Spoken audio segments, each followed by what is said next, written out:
Pomaže Bog, braće i sestre, i dobrodošli u novom YouTube videu.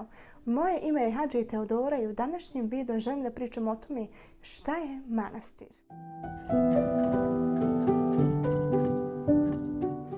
Manastir je monaško naselje. Jedna građevina ustrojen u skladu sa strogo određenim načinom života i potrebama monaha i monahinja. Manastir je utočište monasima i monahinjama koji su u protrazi za sopstvenim spasenjem i spasenjem onih koje u svojim molitvama spominju. Cjelokupni prostor manastira predstavlja svetilište, posvećeno mjesto čije je simboličko središte glavna crkva.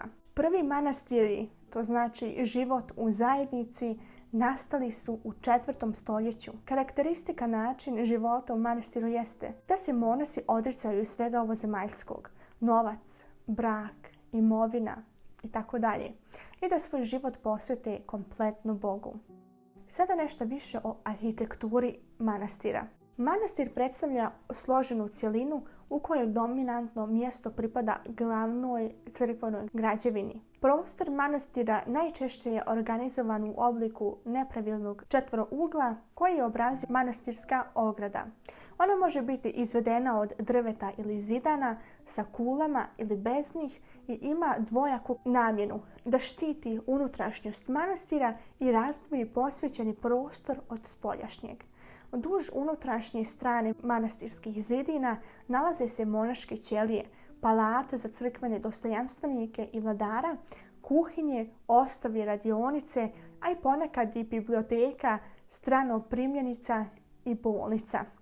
Pored katolikona u manastirima po pravilu postoji još nekoliko manjih hramova ili kapela. Naročit značaj i smisao u životu manastira ima trpezarija u kojoj monasi poslije molitve i zajednički obeduju prema pravilima propisanim u tipiku. Istog razloga i trpezarije uz crkvene građevine često predstavljaju objekte arhitekture kojima se posvećivala posebna pažnja. Na osoben način manastiri su predstavljali i socijalne institucije kao svojevrsna skloništa za siromašne, stare i bolesne.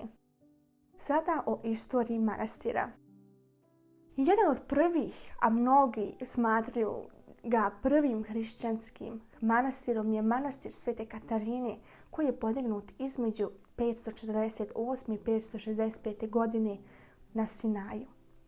Manastir predstavlja značajan kulturni centar. On je u prošlosti bio škola, univerzitet, onaj koji stvara i čuva književnu baštinu i nadahnuće umjetnosti i arhitekture. Kaluđeri su gotovo potpuno sami očuvali književnu baštinu klasičnog i ranog hrišćanskog doba, kopirajući i prepisujući tekstove, čuvajući ih onda kada je kultura gotovo zamrla. Manastir je u određenim razdobljima bio veliki zemljoposjednik i značajna ekonomska i politička snaga. Sada nešto o organizaciji manastira. U manastirima život je organizovan. Svaki manastir ima svoj tipik načina života. Poštujući opšte crkvene odredbe, tipik je izdavao ktitor, to jest osnivač manastira, propisujući njime administrativnu organizaciju, ponašanje monaha i druga pravila.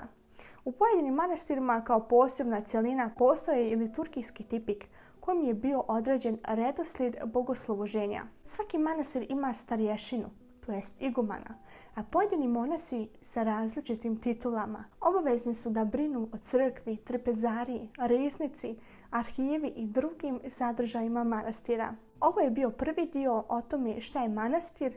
U narednim videama želim da pričam o tome šta je to monah, šta znači biti zamonašen, šta je iskušenik i dosta drugih tema. Ako vas nešto u detalju interesuje, napišite mi dolje u komentarima da bi znala i možda napravila i o tome jedan separatni video. Mi se vidimo u sljedećem videu. S Bogom. Amin.